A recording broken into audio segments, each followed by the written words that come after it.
చేయని నేను ప్రసంగించాను. நான் இதுல செய்யாத எதுவும் நான் உங்களுக்கு சொல்லி கொடுக்க வரல. నేను ఇందులో ఉన్నది ఏది చేయకుండా నేను చెప్పడానికి ఇక్కడికి రాలేదు. நான் என்ன செய்யறேனோ அதுதான் உங்களுக்கு சொல்றேன். నేను ఏం చేస్తున్నానో అది మాత్రమే మీకు చెప్పాలి. அப்ப குடும்ப ஜெபம் ரொம்ப முக்கியம். అయితే కుటుంబ ప్రార్థన చాలా ముఖ్యం. தனி நேரம் ரொம்ப முக்கியம். వ్యక్తిగత ప్రార్థన చాలా ముఖ్యం. கணவன் மனைவியோட தனிமையான ஸ்பெண்ட் பண்ற நேரம் ரொம்ப முக்கியம். భార్య భర్తల మధ్య సమయం చాలా ఇంపార్టెంట్. எவ்வளவு பிஸி எவ்வளவு நாளும் ఎంత బిజీగా ఉన్నా ఏ రోజు அட்லீஸ்ட் 2 or 3 monthsக்கு once நீங்க கண்டிப்பா வெளியே போக வேண்டும்.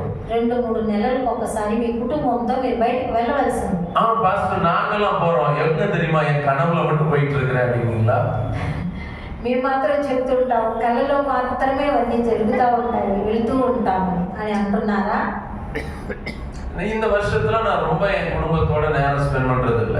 ఈ సంవత్సరం నా కుటుంబంతో నేను సమయం గడపలేకున్నాను. அப்படி என்ன அர்த்தம் என்னன்னா நான் குடும்பத்தோட வீட்ல ரொம்ப நேரம் இருக்கிறது இல்ல.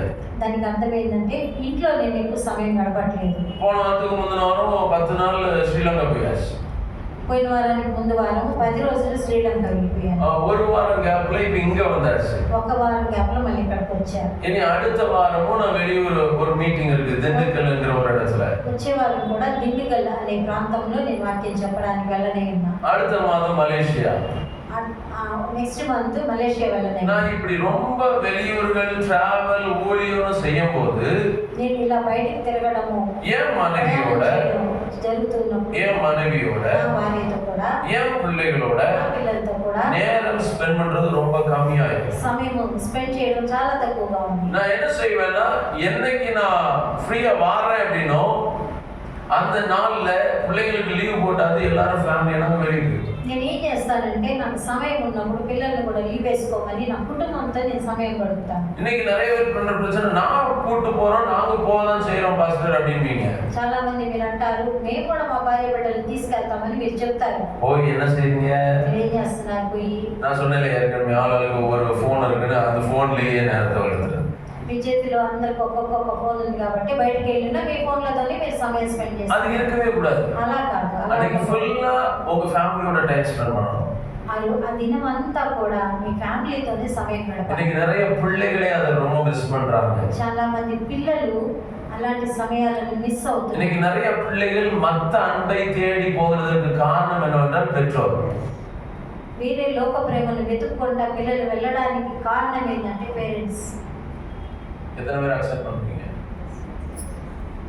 நாங்க நல்லதான் பாஸ் பண்றோம் அது அந்த பாட்டுக்கு அப்படிலாம் கிடையாது. நம்ம நேரத்தை கொடுத்து நம்ம இவங்க நமக்கு என் பிள்ளைகள் என் வாழ்க்கையில ரொம்ப இம்பார்ட்டன்ட் ஒரு வேல்யூ நான் கொடுக்குறேன் அப்படின்னு நீங்க நினைச்சு சொல்லி பாருங்க அந்த பிள்ளைகள் உங்களுக்காக நிற்பாங்க. ఈ పిల్లలతో మీరు చెప్పండి మా సమయం మీతో గడుపుతాము మీరు నాకు చాలా విలువైన వారని చెప్పండి. అలా చెప్పే కుటుంబాలు ఆ పిల్లలు లోబడతారు. அடுத்ததாக நண்பர்கள். నెక్స్ట్ స్నేహితులు. இது எல்லாம் நான் சொல்லுகிறது 6வது பாயிண்ட் வந்து உறவுகளை ஒழுங்காக கட்ட வேண்டும். ఈ 6వ పాయింట్ నేను చెప్పేదంతా కూడా మీ యొక్క సంబంధ బాంధవ్యాలు இந்த நண்பர்கள் எப்படி இருக்கணும்னா మీ స్నేహితులు ఎలాంటి వారై ఉండాలి? நம்மை கூர்மையாக்குகிறவர்களா இருக்கணும். మనల్ని ఇంకా షార్ప్ గా చేసే వాళ్ళుగా ఉండాలి. நம்முடைய ஆவிக்குரிய வாழ்க்கையில ఆత్మీయ జీవితంలో நீங்க உலக பிரகாரமான நண்பர்களை கொண்டு வந்தீங்கன்னா లోకపరమైన స్నేహితులు நீங்க ஆவிக்குரிய பலன் அடைந்து எழும்பவே முடியாது. మీరు ఆత్మీయంగా బలం కలిగి పైకి లేనేలేరు. உலகத்தையும் లోకమును உலகத்தில் உள்ளவைகளிலும் లోకంలో ఉన్న వాటిని அன்பு கூறாதீர்கள். ప్రేమించకుడి. அந்த நட்பே நமக்கு தேவை. అలాంటి స్నేహం మనకు అవసరమే లేదు. எனக்கு இருந்த நட்பு வட்டாரம் பெருசு.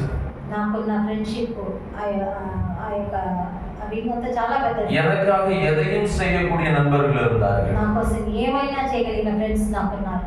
எனக்காக எதையும் எந்த எக்ஸ்ட்ரீம் செய்யறதற்கான ஃப்ரெண்ட்ஸும் இருந்தார்கள். నా ఫ్రెండ్స్ నా కొరకు ఎంత ఎక్స్ట్రీమ్ పనైనా చేయడానికి నాతో ఉన్నారు.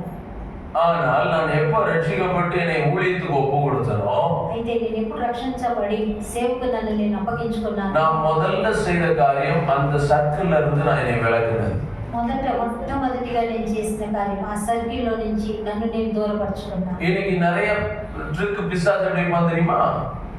ఇప్పుడు ఈ దినాల్లో సాతాను వేసే ట్రిక్ ఏంటో మీకు நீ తెలుసా? ஆவிக்குரியவன் தானே, నువ్వు ఆత్మీయ நீ ஜெபிக்கிறவன் தானே, ప్రార్థించేవాడు. அப்ப நீ அந்த ஆத்துமாக்களை எல்லாம் ரட்சிக்கணும்னு அவன் சொல்லுவான். అయితే నువ్వు రక్షణ పొందావు కదా, నువ్వు ఆ ఆత్మలన్నింటినీ రక్షించాలని వాడు చెప్తాడు. அந்த டால்லாம் பாயில் ஆகாது. ఆ పప్పులన్నీ ఇక్కడ ఉడకదు. ஆமா, அப்படிலாம் ரட்சிக்க முடியாது. అలాగంతా రక్షణ ஏன்னா పొందాలి. இங்க நம்மளே பேஸ்மெண்ட் வீக்கா இருக்கிறோம். మనమే అస్థివారాలు చాలా బలహీనంగా, நம்மளே இப்பதான் ரட்சிக்கப்பட்டு புதிதாய் குழந்தை மாதிரி வந்திருக்கிறோம். మనమే ఇప్పుడు రక్షణ పొంది పసిపిల్లల వల్లే వచ్చి ఉన్నాం. அப்ப முதல்ல என் ஆத்மா ரொம்ப முக்கியம். మొదట నా ఆత్మీయ జీవితం నాకు ఇంపార్టెంట్. இன்னைக்கு நான் 20 இயர்ஸ்க்கு அப்புறம் நான் திரும்பி பார்க்கும் பொழுது 20 సంవత్సరాల తర్వాత నేను இன்னும் அந்த நட்பு வட்டாரங்கள், அந்த பழைய நண்பர்களை எல்லாம் நான் பார்க்கறது உண்டாங்க. 20 సంవత్సరాల తర్వాత కూడా నా ఫ్రెండ్స్ నందని అక్కడక్కడ నేను చూస్తూ ఉంటాను. அவங்க சொல்லுகிற காரியம் என்ன தெரியுமா? వాళ్ళు చెప్పే మాటలు ఏంటో తెలుసా? எல்லார் மேலேயும் கேஸ் இருக்கு, అందరి మీద కేసులు ఉన్నాయి. எழுப்பவே முடியாது. వాళ్ళు ఇంకా లేరు, కోలుకోలేరు. அவங்க கேட்கறதெல்லாம் ஒண்ணு, వాళ్ళు అడిగేదంతా ఒక్కటే. நம்ம செட்ல நீ நல்லா இருக்கிறத பார்க்கும்போது சந்தோஷமா இருக்கு, మన సెట్ లో నువ్వు బాగుండడం చూసి మాకు చాలా సంతోషంగా ఉంది. நீ எங்களுக்காக ஜெபம் பண்ணிக்கோ அப்படின்னா. నీవు మా కోసం ప్రార్థన చెయ్యని అంటారు. Praise the Lord. Hallelujah. இப்போ நான் அவங்களோட ஜெபம் பண்ணுவேன், ఇప్పుడు వాళ్ళ కోసం నేను இப்போ நான் அவங்களுக்காக நிற்பேன். ఇప్పుడు వాళ్ళ కోసం ஏன்னா இப்போ நான் ஒரு நல்ல அஸ்திபாரத்தை மேல கட்டப்பட்டிருக்கிறேன். ఎందుకంటే నేను ఒక మంచి అస్థివారం అంటే ఫౌండేషన్ లో నేను కట్టబడి ఉన్నాను. அப்போ நமக்கு ஆவிக்குரிய நண்பர்கள் வேணும். అట్లయితే మనకు ఆత్మ సంబంధమైన స్నేహితులు కావాలి. நான் ஏற்கனவே சொன்னேன், ఇంతకుముందే நம்ம చెప్పాను, ஆவிக்குள்ள சோர்வாகும் பொழுது మనం ఆత్మీయంగా సోలిపోయి நம்மை தோல் கொடுத்து நிறுத்துகிறதற்கும் நண்பர்கள் வேணும். మనల్ని భుజం తట్టి నిలబెట్టే స్నేహితులు కావాలి, அந்த స్నేహితురాలు కావాలి. அந்த நண்பர்கள் நம்ம தரிசனத்தை நல்லா ஷார்ப் பண்ண வேண்டும். ఆ ఫ్రెండ్స్ మన దర్శనమును షార్ప్ చేసేవారుగా ఉండాలి. ஸோ ஏழாவதாக ఏడవదిగా நித்திய நோக்கத்தோட வாழணும்.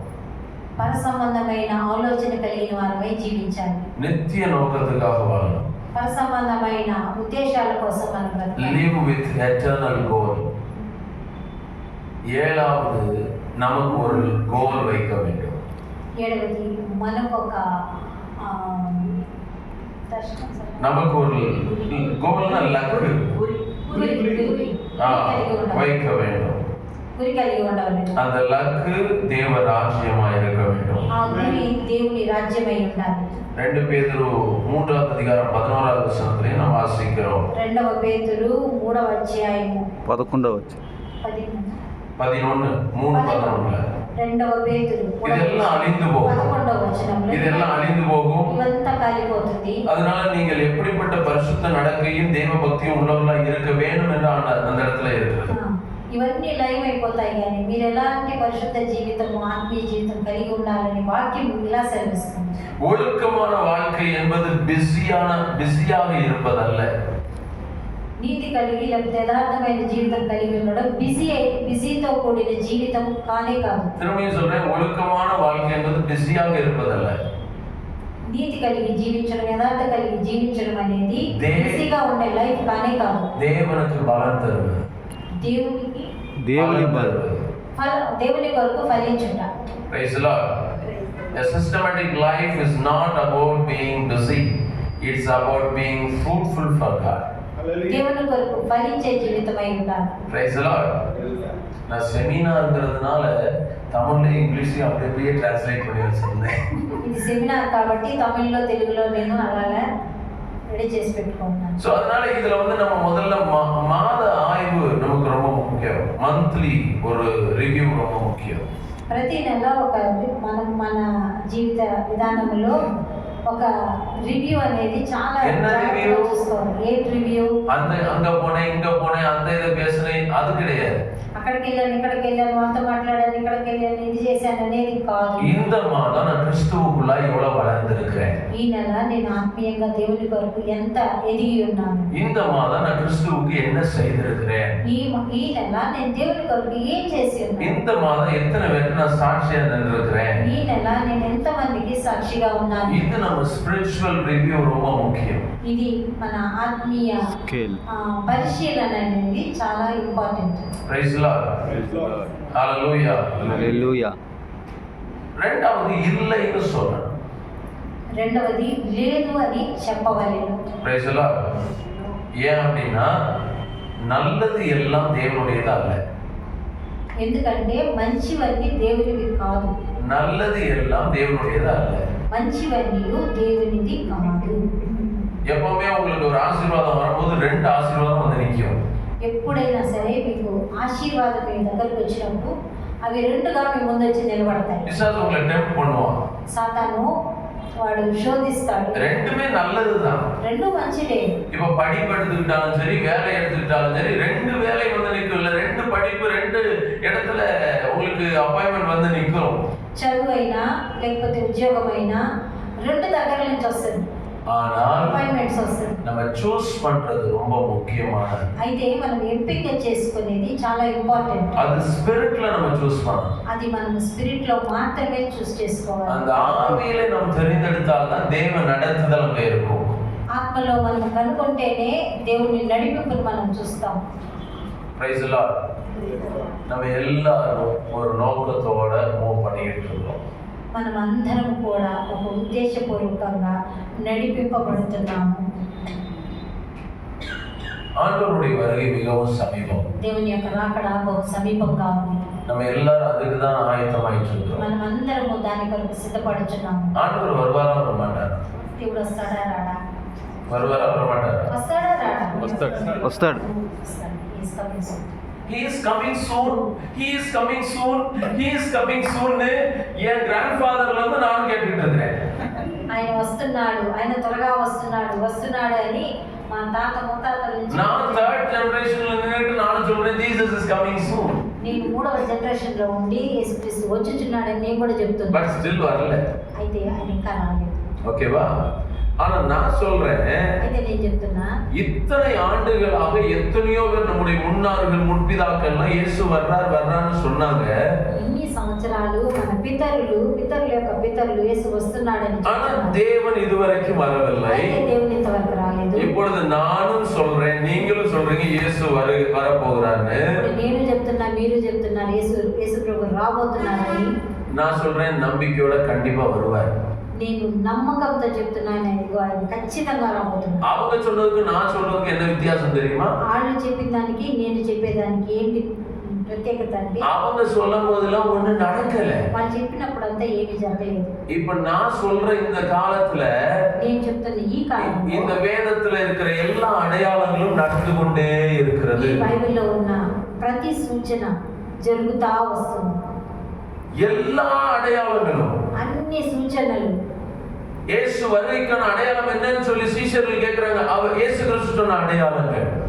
యేసుక్రీస్తు శిష్యులు యేసుక్రీస్తు రాకడకి ఏంటయ్యా సూచనలు అడుగుతున్నారు? అన్ని సూచనలు. அப்போஸ்தலனாகிய பவுல் சொன்ன அடையாளங்கள், అపోస్తలుడైన పౌలు చెప్పిన எல்லாம் సూచనలు எல்லாம் அப்ப நடக்கல, இப்ப நடக்குது. అప్పుడు జరగలేదు కానీ ఇప్పుడు జరుగుతూ ఉంది. அப்படியானால் நான் தைரியமா சொல்ல முடியும், நீங்க தைரியமா சொல்ல முடியும், இயேசு வரப்போகிறார். అటైతే నేను ధైర్యంగా చెప్తాను, మీరు కూడా ధైర్యంగా చెప్పగలరు యేసు ప్రభు రాబోతున్నారని. எத்தனை பேருக்கு தெரியும் ஆண்டவருடைய வருகைக்கு நமக்கு எவ்வளவு தூரம்? ఎంతమందికి తెలుసు యేసుక్రీస్తు రాకడికి మనకు ఎంత దూరం ఉందని? எவ்வளவு தூரம்? நான் முடிக்க போறேன். ఎంత దూరం?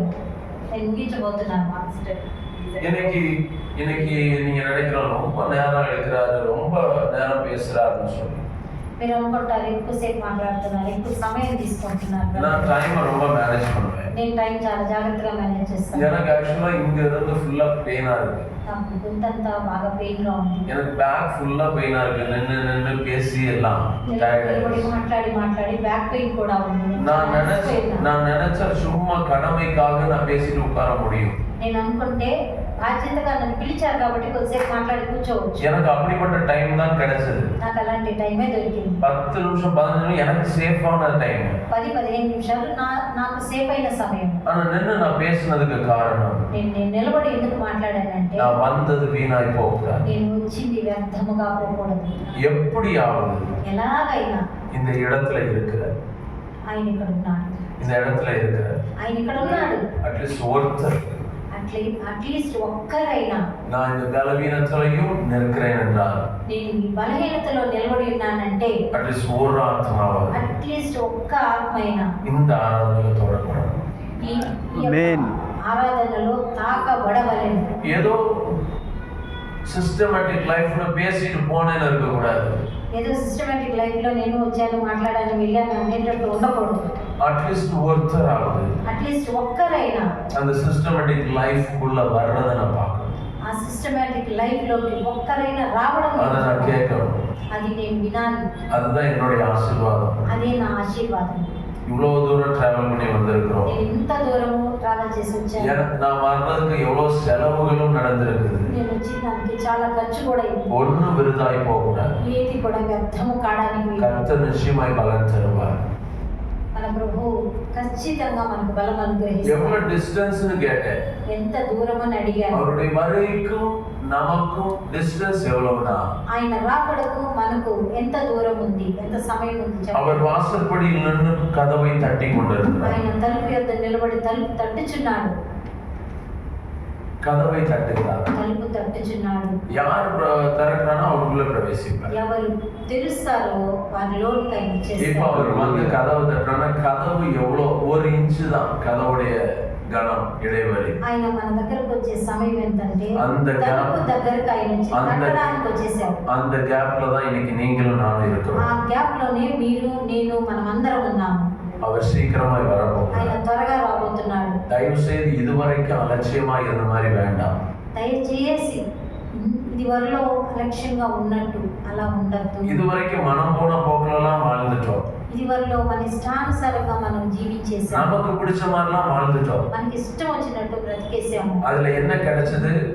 దాంట్లో ఏం దొరికింది? ஏமாற்றம், మోసపోవడం, அவமானము, இல்லாமைகள், లేమి, வேதனைகள், பலவீனங்கள், బలహీనత, இதெல்லாம் தான் எனக்கு கிடைச்சது. ఇవన్నీ నాకు దొరికాయి. இனியாவது கர்த்தருக்கு பிரியமாயிருக்கும். ఇక మీదటైనా దేవునికి అనుకూలంగా ప్రియంగా నడుచుకున్నాం. தேவனுக்கு பிடிச்ச அந்த சிஸ்டமேட்டிக் லைஃப்க்குள்ள நம்ம வருவோம். దేవునికి నచ్చిన ఆ సిస్టమేటిక్ లైఫ్ లోనికి వద్దాము. நம்ம வாழ்க்கையை மாத்திடுவார். ఆయన నీ జీవితాన్ని మార్చేస్తారు. உங்க வாழ்க்கையை மாறிடும். నీ జీవితం మారిపోతుంది. சாம்பலா இருக்கிற உங்களை ஆண்டவர் சிங்காரமாய் மாத்திடுவார். బూడిదైన నిన్ను పూదండగా ఆయన మార్చేస్తాడు. Praise the Lord. ஹல்லேலூயா. ஹல்லேலூயா. நான் இருதயத்தின் ஆழத்திலிருந்து ஊழியக்காரனாக உங்களை வாழ்த்தி ஆசீர்வதிக்கிறேன். నా హృదయాంతరంగంలో నుంచి ఒక సేవకునిగా మిమ్మల్ని నేను ఆశీర్వదిస్తున్నాను. கர்த்தர் உங்களை ஆசீர்வதிப்பார். దేవుడు మిమ్మల్ని ఆశీర్వదించుగాక. ఆమేన్.